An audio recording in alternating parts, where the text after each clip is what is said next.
네, 조금 전 발표됐죠. 삼성전자의 3분기 잠정 실적 나왔습니다.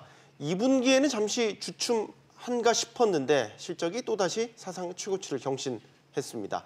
이 사상 최대 이익에는요, 역시 반도체 부문의 역할이 주요했다는 평가입니다. 네, 문제는 이러한 실적의 고공행진이 얼마나 더 이어질지겠죠. 또 반도체 편중 심화 문제, 이 호황이 정점을 지남에 따라서 대안 마련이 얼마나 되어 있는지에 대한 고민일 텐데요. 전문가와 함께 삼성전자 실적을 분석해보고 또 반도체 다음의 미래 먹거리는 무엇인지 알아보도록 하겠습니다. 정철진 경제평론가입니다. 어서 오세요. 네, 안녕하십니까. 안녕하십니까. 네. 영업이익이 분기 영업이익이 17조 5천억 원 네. 나왔습니다. 어떻게 그렇죠. 보셨습니까?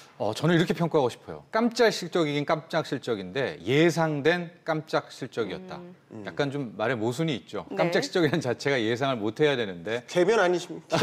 예, 들어보니까 그런데요. 실은 컨센서스. 그러니까 여의도 우리 증권업계에서 그동안에 네. 3분기 7월, 8월, 9월 동안에 과연 영업이익이 어느 정도 될까 평가했던 게 17조 2,100억 원이었거든요. 그러니까 17조 원대는 분명히 본다라고 하는데 네. 그것을 살짝 상회한 17조 5천억 원이었으니까 저 자체 수준도 굉장히 놀랄만 하지 않습니까? 네. 그러나 어쨌든 우리가 17조 원대는 봤으니까 뭐 예상은 했다 이렇게 볼 수가 있겠고요. 더 놀라운 것은 매출이 65조 원인데 지금 영업이익이 17조 원대 아닙니까? 네. 영업이익률 우리가 흔히 마진 하는데 27%에 달합니다. 굉장하네요. 그러니까 예, 제조업체가 물건 팔아가지고 100원짜리 팔아서 뭐 27원, 300원 남긴다는 거니까 30원 남긴다니까 상당한 영업이익률을 보이고 있어서 뭐 부가가치 창출에 있어서도 높게 평가할 수가 있겠고요. 조금 이따 또 설명드리겠지만은 반도체의 약진은 이제 올 3분기에도 계속됐다 이렇게 평가할 수가 있겠습니다. 네.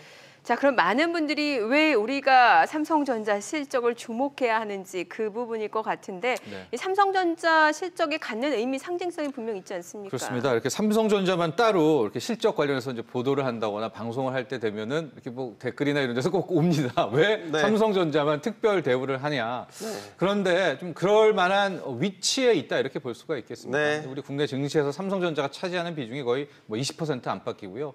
수출 같은 경우에는 삼성전자, 하이닉스가 이끄는 반도체 비중이 9월에 보면 지금 25%거든요.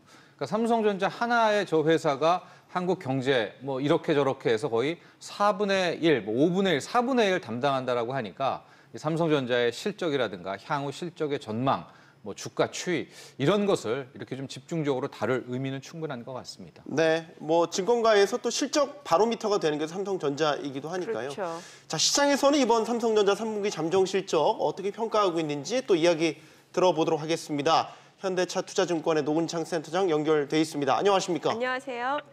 예, 안녕하십니까? 네, 일단 실적 평가 어떻게 하시는지부터 얘기 듣겠습니다. 예, 매출액 65조에 영업이익 17.5조 나왔는데요. 매출액은 뭐 저희 추정치랑 유사했는데 영업이익은 이제 저희 예상치보다 한 2.4% 잘 나왔습니다. 역시 메모리 반도체가 실적을 견인했고 특히 원달러 환율이 좀 우호적으로 작용한 것 같습니다. 자, 그러면 4분기 전망은 어떻게 하시고 또 올해 연간 영업이익 전망은 어떻게 하고 계십니까? 예, 4분기는 일단은 매출액은 68조, 그다음에 영업이익은 메모리 반도체 특히 D램 고정 가격이 일부 하락하면서 3분기 대비 감소한 16.7조를 예상하고 있고요. 연간으로는 65조 정도 예상하고 있습니다. 네. 자, 업계에서는요, 반도체 부문의 영업이익이 전체 영업이익의 80%에 육박할 것이다. 따져보면 13조 원 정도로 예상하고 있다는 거죠. 쏠림 현상이 너무 심하다는 뜻도 되고, 또 앞으로 이 반도체의 어떤 슈퍼사이클이 종료될 것이다. 여기에 대한 논란, 반도체 가격에 대한 우려, 이런 부분들이 계속해서 제기가 되고 있습니다. 센터장께서는 어떻게 보시는지요? 뭐 지금 스마트폰이랑 뭐 디스플레이 패널이랑 이쪽이 좀 생각보다 안 좋기 때문에 반도체 쏠림 현상 계속 될 것 같고요. 뭐 내년에는 거의 80% 가까이, 올해 3분기가 한 77% 정도 될 건데요. 내년에는 한 80% 가까이 이제 올라갈 것 같습니다. 근데 지금 뭐 메모리 D램 특히 고정 가격이 이제 4분기에 하락하고 내년 상반기에도 하락하겠지만 하락폭은 비관론자들이 보는 폭보다는 적을 것 같고요. 내년 전체적으로 보면 D램 가격 한 10% 내에서 하락할 것 같고, 네. 반면에 D램 출하량은 20% 이상 증가하면 삼성전자의 메모리 반도체 이익은 뭐 올해 대비 소폭이나마 증가하지 않을까 그렇게 예상하고 있습니다. 네. 네. 자, 뭐 지금 실적도 좋고 그런 상황입니다만 주가 방향에 대해서는 여전히 의견이 분분한 것 같습니다. 어떻게 보시나요? 예, 디램 고정 가격이 9분기 연속 오르고 있는데 이번 분기부터 하락을 할 거기 때문에 이번 분기에 주가가 의미 있게 반등하기는 쉽지는 않을 것 같습니다. 다만 계절적 비수기인 내년 1분기에 디램 고정 가격 하락폭이 시장 예상보다 완만하게 진행된다면 그때부터는 주가가 급반등할 가능성도 충분히 있다고 저는 보고 있습니다. 네. 자, 오늘 말씀 잘 들었습니다. 잘 예, 들었습니다. 감사합니다.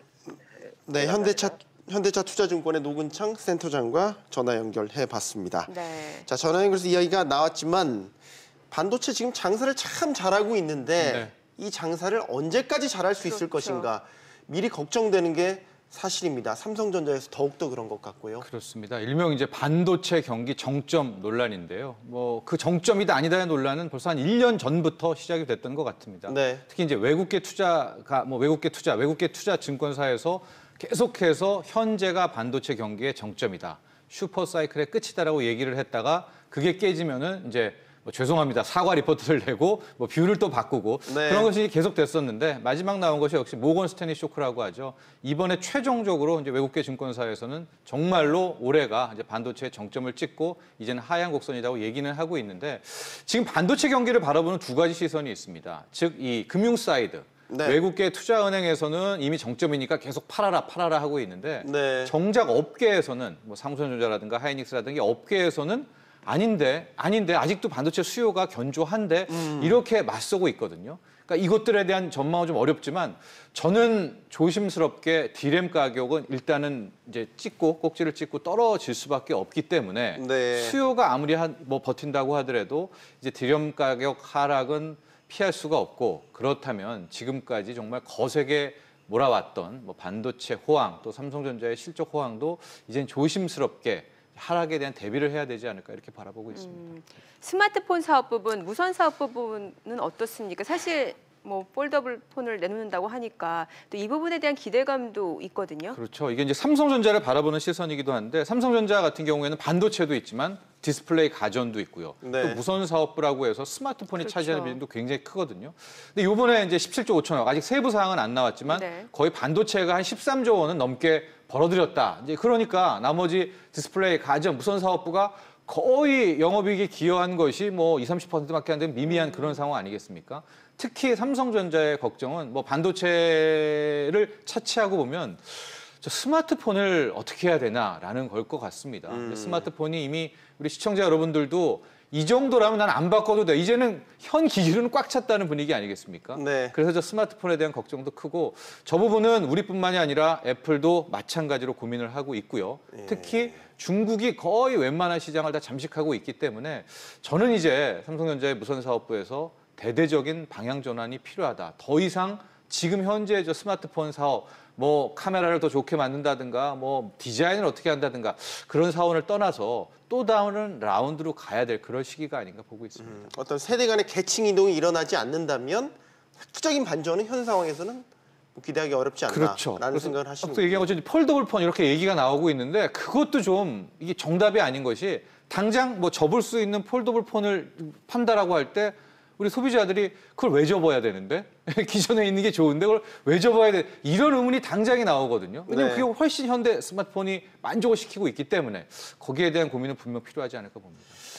이게 예전에 삼성 실적을 보면요. 불과 5년 전만 해도요. 스마트폰 사업에서 그렇죠. 최대 실적을 맞습니다. 냈다는 말이죠. 예, 그렇습니다. 반도체가 상대적으로 빈약했고요. 네. 삼성전자의 강점 중에 하나라면 반도체가 안 될 때 스마트폰이 받쳐주고 맞아요. 네. 스마트폰이 안 되면 반도체가 뭐 일어나고 뭐 이런 식의 이제 양단의 밸런스가 참 강점인데 이제는 그걸 기대하기가 조금 힘들다. 중국의 약진이 거기에 숨어 있다. 이게 이제는 삼성만의 고민이 아니라 뭐 LG전자도 어제 새 스마트폰 내놨던데요. 그렇습니다. LG도 그렇고요. 애플도 같은 고민을 그렇죠. 하고 예. 있는 것 같습니다. 그렇습니다. 뭐 애플 스마트폰 강자라고 하지만 지금 미국에서는 가격 논란이 굉장히 거세요. 네. 아이폰이 뭐 달라진 게 없는데 더 이상은 혁신이 아닌데 왜 이렇게 $1,000 이상을 받느냐? 애플도 마찬가지로 성장성에 대한 고민을 갖고 있습니다. 근데 애플은 그나마 iOS라는 운영 체제가 있어서 버틴다고 하더라도 이제는 이 꼭지를 치고 떨어지는 저 스마트폰 전체에 대한 걱정이다 이렇게 생각할 수가 있는데요.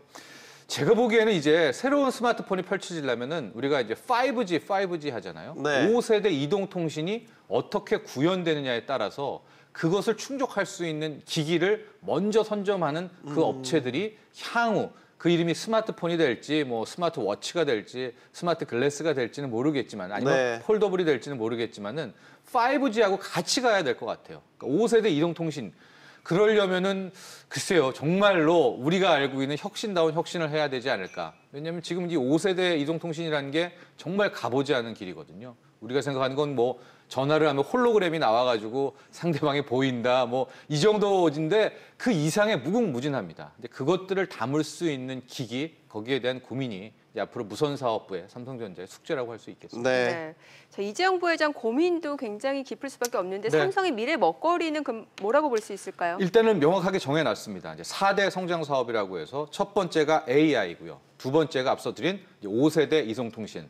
세 번째가 바이오, 이것도 정말 뭐 중요하죠. 마지막이 전장 사업이라고 해서 전기 장치입니다. 네. 이것은 이제 앞으로 모든 차가 석유 내연기관에서 전기 자율차로 바뀌게 될 경우에 뭐 전기 구동 아닙니까? 근데 반도체를 갖고 있는 삼성 입장에서는 자연스럽게 이 전장에서도 경쟁력을 보일 수가 있는데 잘 보시면은 AI라든가 5세대 이동통신이라든가 뭐 바이오라든가 전기 장치라든가 일단은 우리의 기술력이 저기에 그렇게 지금 앞서가지 못하고 있거든요. 그렇다면 방법은 현재 반도체로 벌어들인 막대한 캐시를 가지고 좀 세계를 돌아다니면서 알짜 기술 회사, 작은 회사들을 사야 되는 M&A를 통해서 빠르게 선점하는 그런 전략이 가장 유효할 것이다. 이렇게 볼 수가 있어서요. 네. 3년간 180조 원 투자 계획 이렇게 나왔는데 아마 저는 대부분을 실제 투자도 하겠지만 이미 어느 정도 궤도에 오른 뭐 스타트업 업체들을 M&A 하는데 많은 돈을 사용할 것이다. 이렇게 전망하고 있습니다. 네, 그게 뭐 사실 글로벌 대기업들의 뭐 트렌드처럼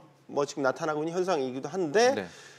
삼성전자의 경우는 또 이재용 부회장이 또 국정농단 재판에 연루가 되면서 그렇죠, 예. 사실 인수합병에 다른 글로벌 대기업들에 비해서는 상대적으로 소홀할 수밖에 없었던 뭐 그런 상황도 있었습니다. 네, 그렇죠.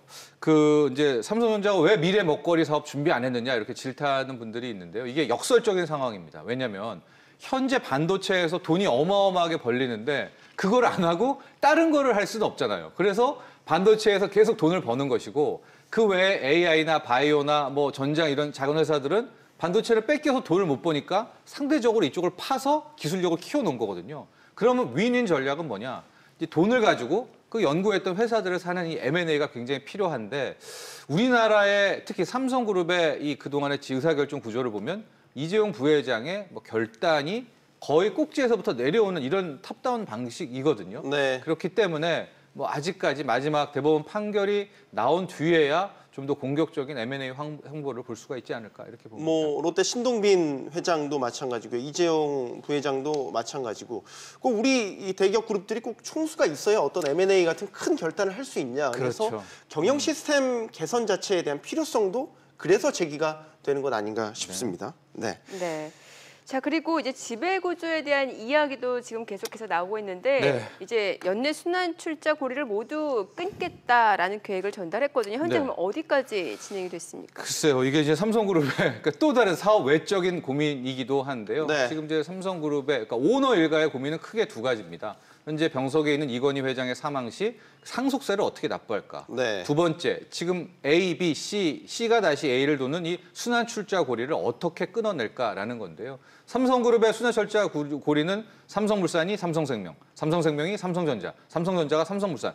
이거 어디 하나를 끊어내야 되거든요. 네. 그럼 핵심은 뭐냐? 좀 아주 쉽게 말씀드리면은 삼성생명이 갖고 있는 약 한 8%의 7.9% 넘는 7.92%의 삼성전자 삼성전자 지분을 지분. 끊어내야 됩니다. 네, 저걸. 저거를 끊어내야 되는데 막대한 재원이 네. 필요하죠. 저걸 시장에다 팔면 당연히 M&A 공격을 받겠고요. 그렇죠. 저거를 삼성물산이 받아준다. 40조 원 넘는 돈이 필요합니다.